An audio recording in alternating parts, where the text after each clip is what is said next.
Hello everyone, my name is Sunil Yadav और आप मुझे देख रहे हैं कैंप स्पेस चैनल पर। हमने इससे पहले क्लास 12th का सिलेबस स्टार्ट किया था। क्लास 12th की वीडियोस हमने अपलोड की हैं। आज हम 11th क्लास का फर्स्ट लेक्चर यहां पर डिस्कस करने वाले हैं, यानी 11th क्लास का फर्स्ट लेक्चर आज है हमारा स्टार्ट होने वाला है। तो देखिएगा बेटा जी, आज हम लोग सबसे पहले मैं आपसे बेसिक बातें करूंगा कि आपने क्लास 10th में कुछ केमिस्ट्री से रिलेटेड कुछ बातें पढ़ी होंगी। अब वहां पर क्या था कि साइंस एक सब्जेक्ट होता था। साइंस क्लास 10th के अंदर साइंस नाम का सब्जेक्ट होता था। उसको 3 पार्ट में डिवाइड कर देते थे वो लोग, फिजिक्स, केमिस्ट्री, बायो, इस तरीके से डिवाइडेड होता था वो। लेकिन जैसे आप क्लास 10 से 11th में जाते हैं और आप साइंस स्ट्रीम को चूज करते हैं तो वहां पर आपको स्पेशली अलग से साइंस ना बोल करके उसको साइंस पूरी स्ट्रीम बोली जाती है। और उसके अंदर क्या होता है, केमिस्ट्री, फिजिक्स, बायो, मैथ्स, जो भी आप सब्जेक्ट चूज करते हैं उस हिसाब से आपको केमिस्ट्री, फिजिक्स तो कंपलसरी होता है। अगर साइंस आप ले रहे हैं तो बायो और मैथ्स जो भी आप चूज करेंगे वो सब्जेक्ट आपके पास होगा। तो देखिएगा, बात करने वाले हैं आज हम लोग केमिस्ट्री के बारे में। और केमिस्ट्री, सबसे पहले मैं बात करूंगा कि केमिस्ट्री आपके लिए क्या इंपॉर्टेंस रखती है, केमिस्ट्री का आपकी जिंदगी में क्या इंपॉर्टेंस होगा। तो क्या इंपॉर्टेंस रखती है केमिस्ट्री कि अगर मैं बात करूं आपके घर से, आपके सराउंडिंग की चीजों से, तो देखिएगा बेटा जी, अगर आप घर में जो भी साबुन यूज कर रहे हैं, जो भी आप केमिकल्स यूज कर रहे हैं, चाहे वो डिटर्जेंट है, चाहे वो सोप है, चाहे कोई भी केमिकल आप यूज कर रहे होंगे, वो सब क्या है, कहीं ना कहीं केमिकल ओरिजिन के हैं। जितनी भी मेडिसिन हम लोग खाते हैं, कभी भी कोई खांसी, जुकाम, बुखार, कुछ भी ऐसी बीमारी होती है हमें, तो उस समय हम कोई भी थोड़ी बहुत भी मेडिसिन अगर खाते हैं तो वो मेडिसिन कहां से बनी है, केमिस्ट्री की वजह से बनी है, केमिकल रिएक्शन से बनी है। और तो केमिस्ट्री हमारी लाइफ में काफी इंपॉर्टेंट रोल प्ले करती है। एक और अच्छा एग्जाम्पल मैं आपको बताता हूं कि जैसे हमने बोला कि हमें ऐसे हाथ उठाना है, तो हाथ उठाने के लिए पहले ब्रेन से सिग्नल आता है, तब आप हैंड रेज कर पाएंगे, हाथ उठा पाएंगे। तो उसी टाइम पर जब ब्रेन से सिग्नल आया तो बेटा जी वो ब्रेन का सिग्नल जो था वो इलेक्ट्रोकेमिकल ओरिजिन रखता है, यानी कि इलेक्ट्रिसिटी प्लस केमिकल रिएक्शन, यानी केमिकल रिएक्शन और इलेक्ट्रिसिटी दोनों एक साथ चलते हैं उसके अंदर, और वहां से एक सिग्नल आता है, उसको इलेक्ट्रोकेमिकल ओरिजिन का सिग्नल कहते हैं हम लोग। तो केमिस्ट्री आपके लिए बहुत ही इंपॉर्टेंट सब्जेक्ट क्यों बन जाता है, क्योंकि सबसे पहली बात तो एक मेन सब्जेक्ट होता है। एज ए साइंस स्टूडेंट के लिए वो एक मेन सब्जेक्ट का काम करता है। दूसरी बात कि वो आपकी डे टू डे लाइफ से बहुत सारा पार्ट उसका जो है वो जुड़ा हुआ है, यानी आप अपनी डे टू डे लाइफ में देख सकते हैं कि केमिस्ट्री क्या इंपॉर्टेंस रखती है, क्या यूज है आपका केमिस्ट्री के अंदर।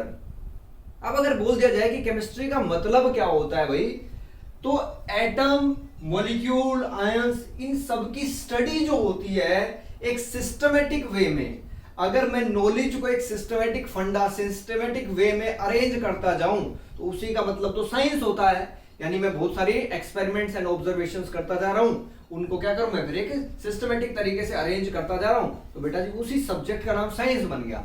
लेकिन साइंस के अलावा केमिस्ट्री की जब बातें आती है तो केमिस्ट्री का मतलब क्या होता है, आपने क्लास 10th के अंदर एटम्स एंड मॉलिक्यूल्स की स्टडी की होगी। वहां पर अगर हम बोले कि atoms, ions, molecules, compounds, elements, इन सब की स्टडी अगर कहीं होती है तो वो सब्जेक्ट ही हमारे लिए क्या कहलाता है, केमिस्ट्री के अंदर वो पोर्शन आ जाता है। तो केमिस्ट्री की क्लास 11th के अंदर सबसे पहला जो चैप्टर है हमारा, सबसे फर्स्ट चैप्टर स्टार्ट होता है, जिसका नाम अगर मैं बोलूं तो आप बोलेंगे कौन सा नाम है, क्या नाम है उसका, some basic concepts of chemistry. Some basic concepts of chemistry. जैसा कि देखो नाम भी चैप्टर का कुछ इस तरीके का है, some basic concepts of chemistry. नाम भी कुछ इस तरीके का ही है और इस चैप्टर के काम भी कुछ ऐसे ही, इस चैप्टर के अंदर कॉन्सेप्ट्स भी कुछ ऐसे ही तरीके के हैं, यानी बेसिक कॉन्सेप्ट्स ही इस चैप्टर के अंदर पढ़ने हैं। सबसे अच्छी बात तो यही है कि नाम भी वैसा ही और चीजें भी वही पढ़नी है, some basic concepts of chemistry, यानी कि ये बेसिक बातें बताएगा। लेकिन जैसा इसका नाम दिख रहा है आपको बेटा जी, बेसिक कॉन्सेप्ट्स, लेकिन बेसिक कॉन्सेप्ट नाम तो ठीक है, लेकिन इसके अंदर जितने भी कॉन्सेप्ट मैं आपको पढ़ाऊंगा वो कॉन्सेप्ट कुछ इस तरीके के होंगे, वो कुछ कॉन्सेप्ट कुछ ऐसे हैं कि वो अगर आपको एक बार अच्छे से समझ आ गए तो समझ लीजिएगा जितने टाइम तक आप केमिस्ट्री पढ़ेंगे, चाहे वो आप 1 साल पढ़े, 2 साल पढ़े, 10 साल पढ़े, 50 साल पढ़े, आपके वो कॉन्सेप्ट बिल्कुल क्लियर होंगे।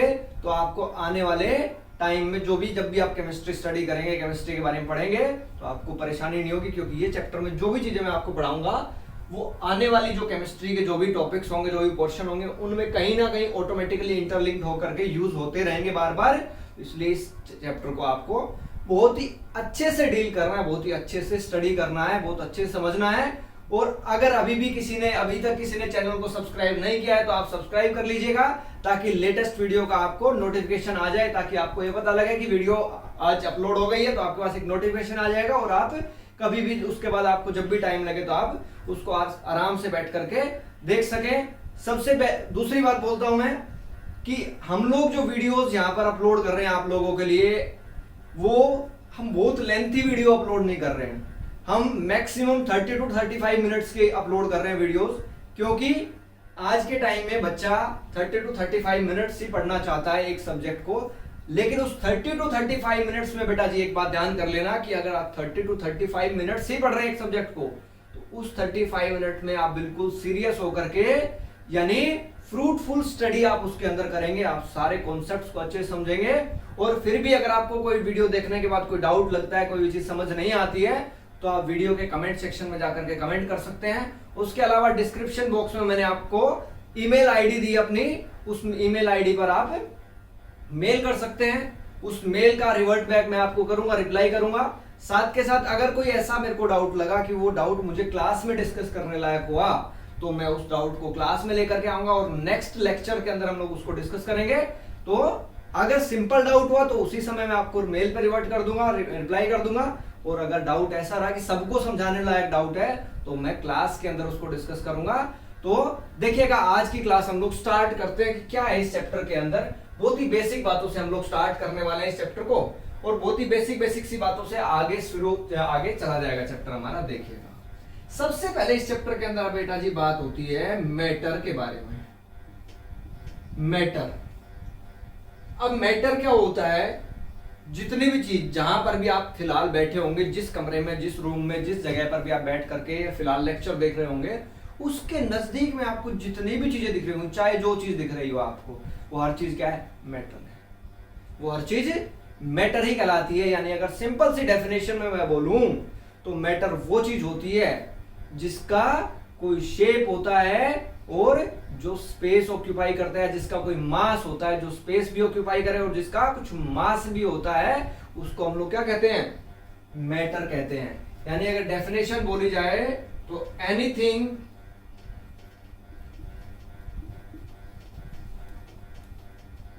which occupies space and has mass। अगर कोई भी चीज इस दुनिया के अंदर ऐसी है जो स्पेस ऑक्यूपाई करती हो और उसका कोई ना कोई मास होता हो, उन सब चीजों को बेटा जी क्या कहेंगे? आप मैटर कहेंगे। वो सब चीजें मैटर होती हैं, उन्हीं सब चीजों को मैटर के अंदर डाला गया है। तो देखिएगा बात करता हूं मैटर। अब ये तो हो गई डेफिनेशन की बातें कि मैटर ऐसी चीज को कहते हैं जो स्पेस ऑक्यूपाई करे और जिसका कोई ना कोई मास हो। लेकिन अब बात आती है कि मैटर कितने टाइप का होता है, मैटर के टाइप्स क्या क्या होते हैं। तो बेटा जी फिजिकल स्टेट्स के हिसाब से आप मैटर को कितने पार्ट में डिवाइड कर सकते हैं? मैटर आप 3 पार्ट में डिवाइड कर सकते हैं। 3 पार्ट क्या है? वो 3 तरीके के मैटर होते हैं। जैसे कि मैं बोलूं तो कितने या कौन कौन से होते हैं, तो देखिएगा बात करते हैं उसके बारे में। मैटर हमारे पास 3 तरीके का हो सकता है। 3 तरीके का कौन कौन सा हो सकता है वो जरा देखो। एक होता है सॉलिड, 3 स्टेट्स हो सकती है मैटर की बेसिकली, लिक्विड और गैस। ये किस ब्याह पर है? Based on the physical state. Matter की फिजिकल स्टेट के ऊपर बेस्ड क्या है? 3 तरीके के मैटर होते हैं, सॉलिड, लिक्विड एंड गैस। अब आप सॉलिड किस चीज को बोलेंगे, आप लिक्विड किस चीज को बोलेंगे और आप गैस किस चीज को बोलेंगे, ये बात तो पता ही होनी चाहिए ना आपको। अब देखिएगा सॉलिड हम किस चीज को बोलते हैं, मैं अगर डेफिनेशन सबको डेफिनेशन से समझे हम लोग तो क्या समझेंगे, which has definite shape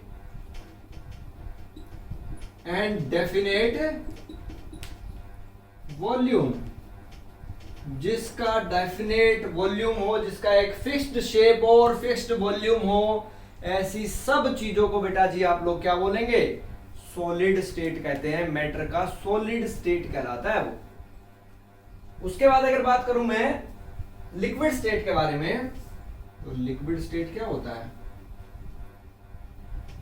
which has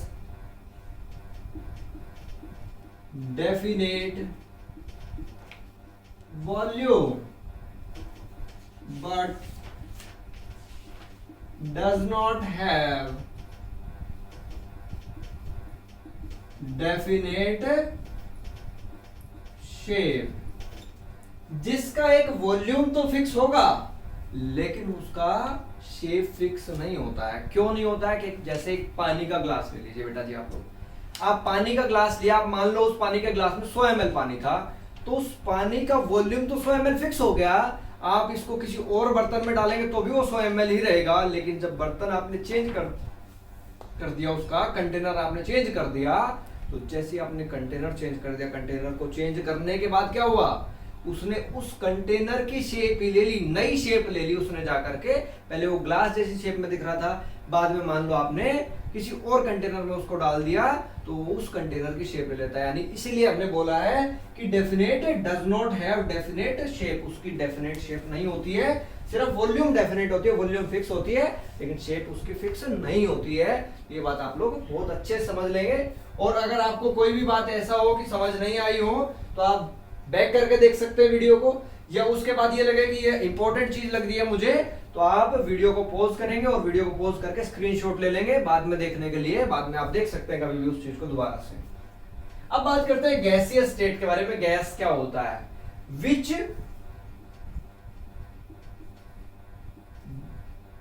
we can say which neither has definite shape nor definite volume। यानी देखिए ये क्या है, ये गैसियस स्टेट है, ना तो इसकी डेफिनेट शेप होती ना डेफिनेट वॉल्यूम होती। क्यों नहीं होती बेटा जी, अब सुनिए, शेप तो डेफिनेट क्यों नहीं होती, पहले बात सुन लीजिए कि आपके घर में गैस का सिलेंडर रखा होगा, एलपीजी सिलेंडर आप घर में लेकर के आते होंगे।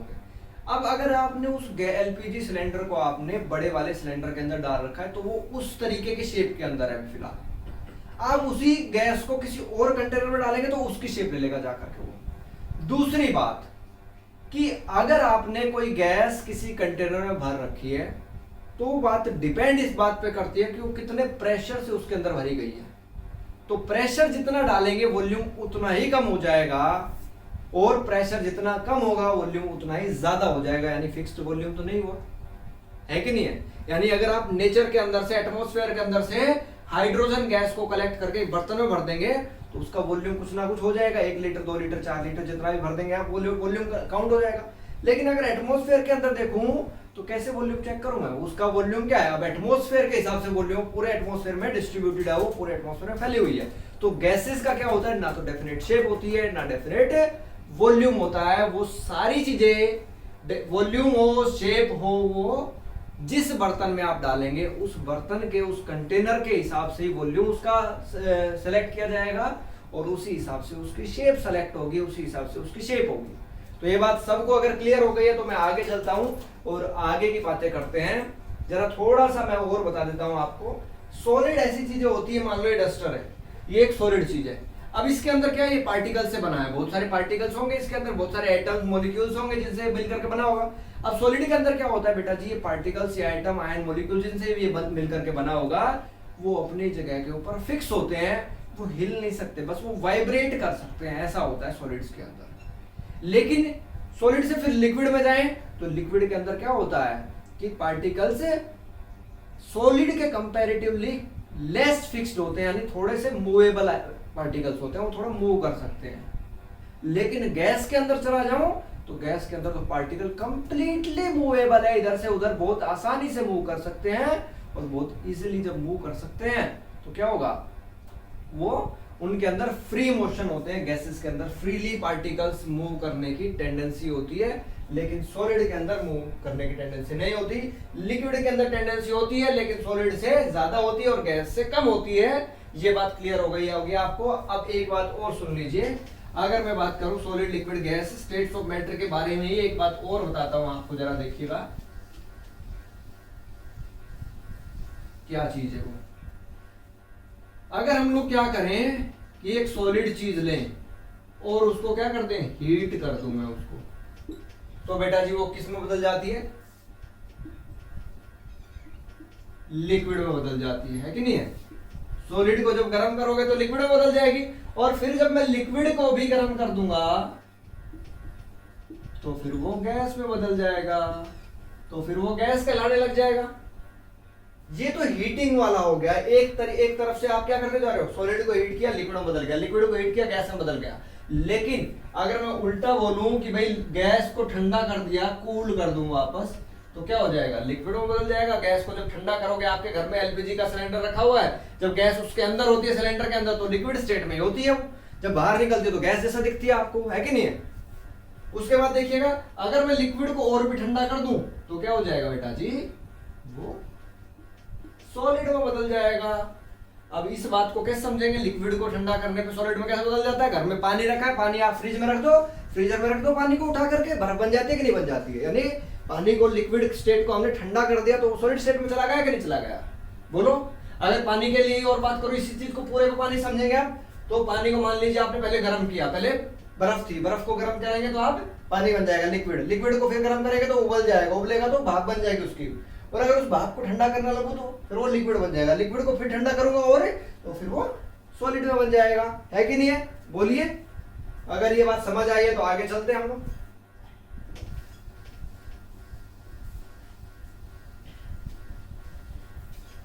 अब बात आती है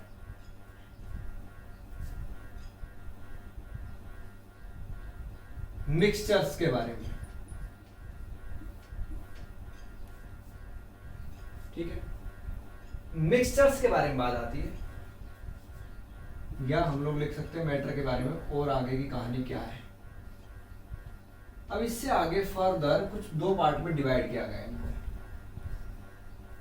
देखिएगा बेटा जी, मिक्सचर जो होता है, या ऐसा लिखते हैं इसको, मैटर को ही आगे फर्दर डिवाइड करते हैं। इसको ऐसा करते हैं कि मैटर को डिवाइड करते हैं फर्दर। पहले मैटर को दो पार्ट में डिवाइड किया गया, फर्दर आगे एक को कहता है कि मैटर के अंदर मिक्सचर हो सकता है वो, या दूसरा हो सकता है वो प्योर सब्सटेंस हो।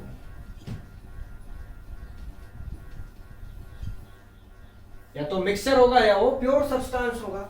अब मिक्सचर क्या होता है, मिक्सचर अपने आप में दो टाइप का हो जाता है बेटा जी। देखिए, होमोजीनियस होता है एक मिक्सचर, एक मिक्सचर क्या होता है, होमोजीनियस मिक्सचर होता है, और दूसरा मिक्सचर क्या होता है, हेटेरोजीनियस मिक्सचर होता है।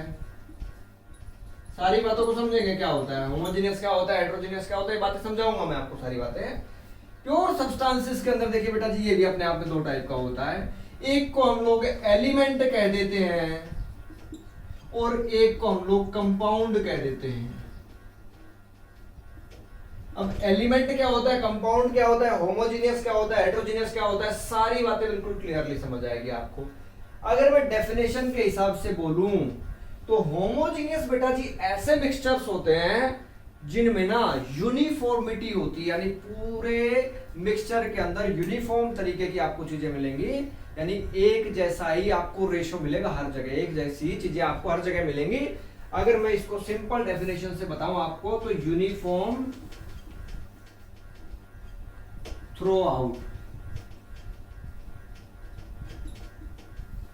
पूरे के पूरे मिक्सचर के अंदर एक जैसी चीज आपको मिलेगी। जैसे कि एक एग्जांपल बता दूं मैं आपको, एग्जांपल क्या है जरा देखिएगा, क्या एग्जांपल बोलूंगा मैं आपको। अगर आपने पानी लिया और पानी के अंदर नमक मिक्स कर दिया और नमक को पूरे तरीके से एक गिलास पानी में मिक्स कर लिया इस तरीके से, उसके बाद आपने क्या किया, उस पानी के गिलास में से एक सिप ऊपर से ली, पानी के बिल्कुल ऊपर वाले हिस्से में से एक सिप लेकर के देखी, और फिर आपने क्या किया, पानी के नीचे वाले हिस्से में से एक सिप लेकर के देखी। तो अगर वो टेस्ट आपको दोनों जगह से सेम मिल रहा है तो ऐसे मिक्सचर्स के होमोजीनियस मिक्सचर है। अगर मैं लिखूं mixture of salt plus water, या एक और एग्जांपल लिख दूं sugar plus water, mixture of salt plus water and mixture of sugar plus water, दो एग्जांपल हो गए। चीनी को मिलाएंगे तो भी आपको टेस्ट हर जगह से सेम मिलेगा, तो मिक्सचर क्या होगा, होमोजेनियस मिक्सचर कहलाएगा। लेकिन बेटा जी मैं बोलूं कि हेट्रोजीनियस मिक्सचर कौन से होते हैं, जो नॉन यूनिफॉर्म होते हैं थ्रू आउट, जो पूरे तरीके से नॉन यूनिफॉर्म होते, पूरा का पूरे में यूनिफॉर्मिटी उसमें कहीं दिखाई नहीं देती। जैसे कि फॉर एग्जांपल अगर मैं क्या करूं, 1 किलोग्राम चीनी ले लूं और 1 किलोग्राम नमक ले लूं, दोनों को मिलाने बैठ जाऊं, दोनों को मिक्स कर दूं, दोनों को बैठ के मिक्स करता रहूं, तो मिक्स करने के बाद भी कितना ही आप उसको मिक्स कर लेना, लेकिन ऐसा नहीं होगा कि 4 पार्टिकल शुगर के पड़े तो 4 पार्टिकल नमक के भी मिलेंगे आपको, ऐसा नहीं होगा, वो यूनिफॉर्म हो ही नहीं सकता। वो ऐसे मिक्सचर्स को आप क्या कहेंगे, नॉन यूनिफॉर्म या non uniform through out non uniform mixtures या हेट्रोजीनियस मिक्सचर्स उनको कहा जाता है। क्लियर है यहां तक बातें आपको? अगर ये बातें क्लियर है आपको तो एक और एग्जांपल बता देता हूं आपको मैं इसका, कैसे ग्रेन्स प्लस पल्सेस। अगर आप गेहूं और दाल को मिक्स कर दें उसमें भी क्या होगा, नॉन यूनिफॉर्मिटी आपको दिखेगी, यूनिफॉर्म तो नहीं होगा, वो पूरा एक बराबर आपको रेशियो तो नहीं दिखेगा कि 4 आपको दाने मिल रहे हैं गेहूं के तो वहीं 4 दाने आपको दालों के भी मिलेंगे, ऐसा तो नहीं हो सकता। वहां पर कहीं एक कम मिलेगा, कहीं एक ज्यादा मिलेगा, तो नॉन यूनिफॉर्मिटी तो वहां पर भी बनी रहेगी। तो ऐसे सारे मिक्सचर जितने भी होंगे वो सब क्या कहलाएंगे, हेट्रोजीनियस मिक्सचर्स कहलाएंगे। बेटा जी बहुत बेसिक सी बातें हैं, कुछ लोगों को ये बात आती भी होंगी, लेकिन अब हमने स्टार्ट इन सब चीजों को किया है तो बिल्कुल बेसिक से ही स्टार्ट करके और हम सारी चीजों को कंपटीशन लेवल तक पढ़ेंगे। लेकिन पहले जब बेस पता होता है तभी आप किसी कंपटीशन के लिए पढ़ सकते हो, कंपटीशन की तैयारी कर सकते हो। जब आपको बेस ही नहीं पता तो आप कोई भी आगे का स्टेप कैसे चढ़ोगे भाई, कोई भी सीढ़ियां चढ़ने के लिए तो पहले सबसे नीचे वाली सीढ़ी पे पैर रखना पड़ता है ना, उसके बाद ही तो आप ऊपर वाली सीढ़ी तक पहुंच पाएंगे। तो धीरे धीरे हम सारी चीजों को कवर अप करेंगे। अब मैं आपसे डिस्कस करूंगा कि एलिमेंट्स क्या होते हैं, कंपाउंड्स क्या होते हैं, लेकिन उससे पहले मैं इसको क्लियर कर देता हूं यहां से ताकि स्पेस मिल जाए। सब लोग नोट कर लेंगे, सब लोग नोटबुक लेकर के पेन लेकर के साथ बैठा करें।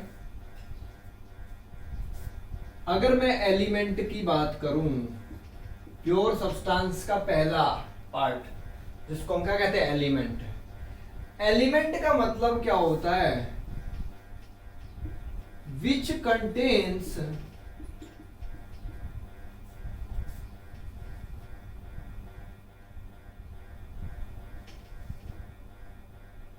all the atoms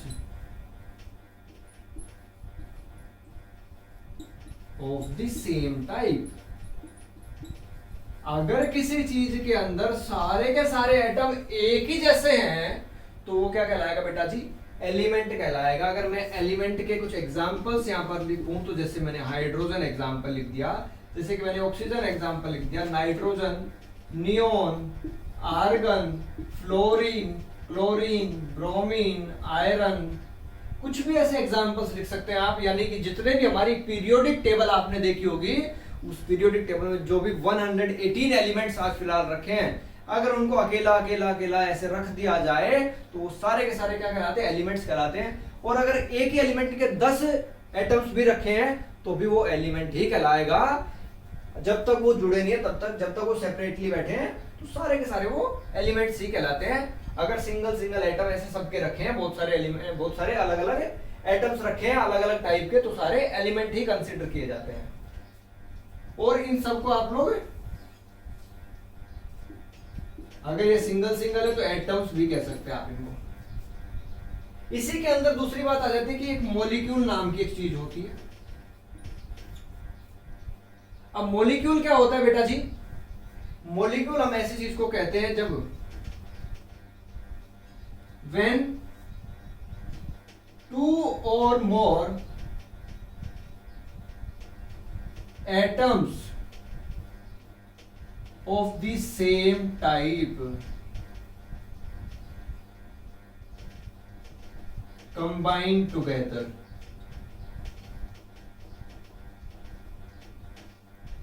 they form molecules। जब एक ही जैसे दो या दो से ज्यादा एटम्स एक साथ कंबाइन कर लें तो उसके बाद जो चीज बन करके हमें मिलती है उसी को हम मॉलिक्यूल का नाम देते हैं, उसी को हम मॉलिक्यूल कहा करते हैं। जैसे कि सपोज दैट दो हाइड्रोजन एटम्स कंबाइन किया H2 बन गया, जैसे कि सपोज दैट दो ऑक्सीजन कंबाइन किया O2 बन गया, ऐसे ही O3 बन जाता है ओजोन, ऐसे ही N2 बन जाता है, Cl2 बन जाता है, Br2 बन जाता है, I2 बन जाता है। कुछ भी ऐसे एग्जांपल्स, हजारों एग्जांपल बन सकते हैं। तो ऐसे एग्जांपल्स आप क्या कहते हैं? जब एक ही तरीके के दो या दो से ज्यादा एटम्स कंबाइन करते हैं तो उस समय जो चीज बनती है उसको हम मॉलिक्यूल कहते हैं। बेटा जी ये बात समझ लेना, उसको क्या कहते हैं हम लोग? मॉलिक्यूल कहते हैं। और एलिमेंट किसको कहेंगे? जब एक ही तरीके के एक एक एटम्स ऐसे रखे हैं बहुत सारे, तो वो एलिमेंट का आ जाएगा, उसको हम एलिमेंट कंसीडर करेंगे। और जब एक ही तरीके के दो या दो से ज्यादा एलिमेंट्स कंबाइन कर जाएं तो उस समय जो चीज बनेगी उसको आप क्या कहेंगे? मॉलिक्यूल का नाम देंगे। थर्ड पॉइंट आता है उसके बाद एलिमेंट का, एलिमेंट के अलावा दूसरा हमने क्या बोला था? कंपाउंड। अब कंपाउंड क्या होता है देखिएगा, कंपाउंड देखिएगा क्या होता है।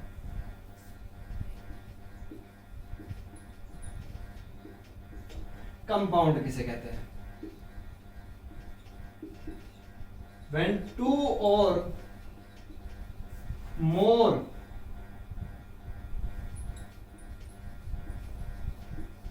atoms, we can say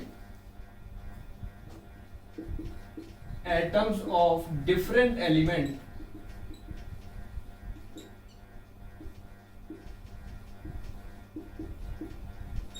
combined together in a fixed ratio,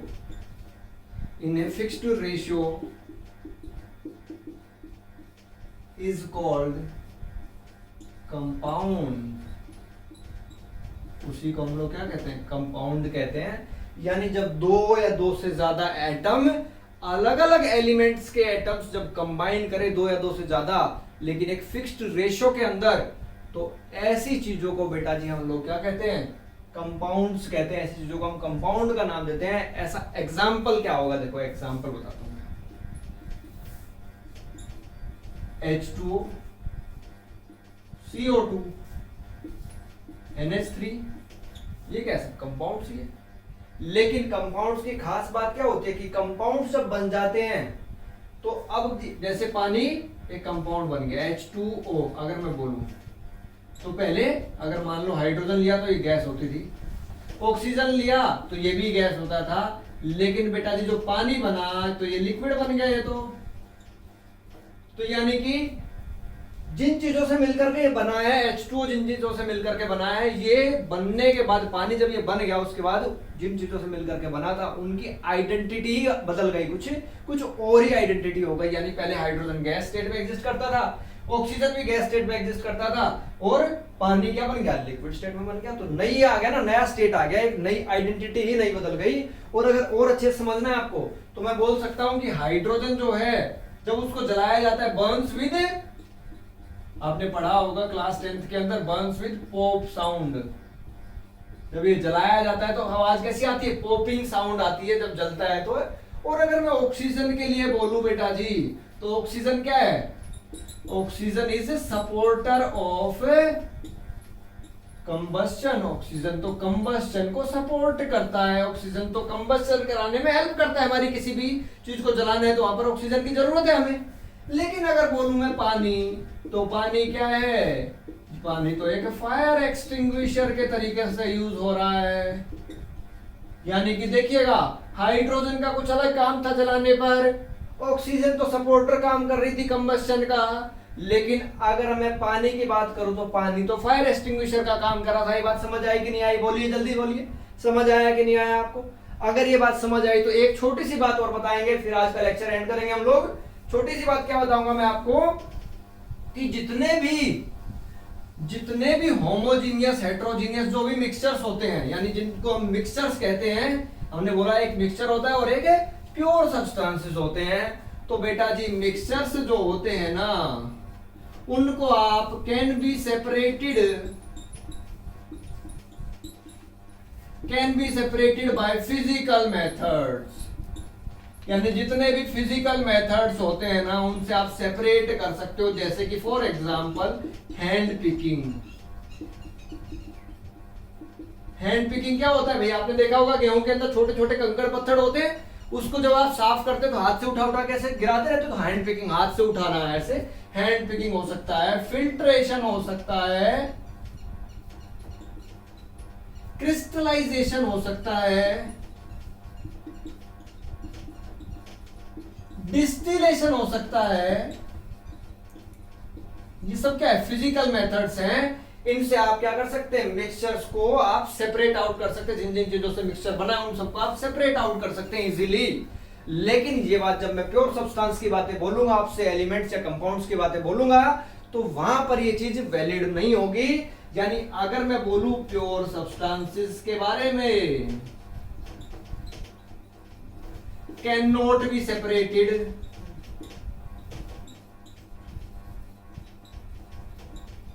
by physical methods. जितने भी फिजिकल मेथड्स मैंने ऊपर वाली लाइन में लिख रखे हैं, उन मेथड से आप प्योर सब्सटेंसेस को सेपरेट नहीं कर पाएंगे।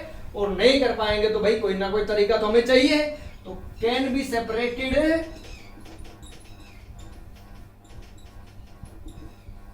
Only by chemical methods. केवल और केवल आप क्या यूज करेंगे इसको सेपरेट करने के लिए? केमिकल मेथड्स यूज करेंगे।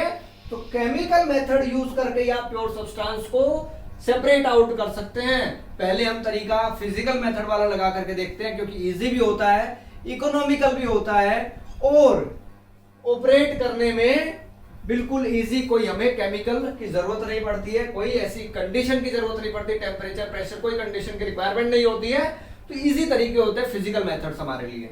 लेकिन अगर फिर भी नहीं सेपरेट हो पाता तो प्योर सब्सटेंसेस को हम लोग क्या करते हैं? केमिकल मेथड्स, जो कि एक कॉस्टली भी मेथड हो गया और टेम्परेचर प्रेशर की कुछ पर्टिकुलर कंडीशंस की रिक्वायरमेंट भी होती है, यानी एक तरीके से हार्ड मेथड है, वो थोड़ा सा टफ मेथड है। लेकिन प्योर सब्सटेंसेस होते ही नहीं सेपरेट फिजिकल मेथड से। इनके लिए तो बचा ही क्या? एक ही बचा, केमिकल मेथड।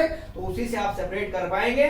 और ये था बेटा जी आज की हमारी क्लास का सारा फंडा। और इसके बाद हम लोग डिस्कस करेंगे इनकी प्रॉपर्टीज के बारे में, मैटर की प्रॉपर्टीज कैसी होती हैं, एसआई सिस्टम क्या होता है। एसआई सिस्टम के अंदर ये एसआई यूनिट बार बार सुनने को मिला होगा आपको कि एसआई यूनिट कहां से आ गई, इसकी एसआई यूनिट ये होती है, इसकी एसआई यूनिट ये होती है। ये चीजें कहां से आई, ये एसआई सिस्टम कहां से आया, उसके बाद मैं डिस्कस करूंगा वेट मास के बारे में, बहुत सारी चीजों के बारे में, सिग्निफिकेंट फिगर्स क्या होते हैं। ये सब चीजें बहुत बेसिक बातों से मैं आपको रूबरू कराऊंगा। सारी बातें आपको पता लगेंगी और वास्तविक चीजों का ज्ञान होगा। तो आप लोग बने रहिए, जुड़े रहिए और हम लोगों का हौसला बढ़ाते रहिए, मोटिवेशन देते रहिए हमें, ताकि हम लोग आपके लिए अच्छा कुछ करके दें, अच्छा कुछ काम करके दें। और तब तक के लिए आप अपने अपने घर पे रहिए, सेफ रहिए, मुस्कुराते रहिए और हेल्दी रहिए। Thank you and have a nice day.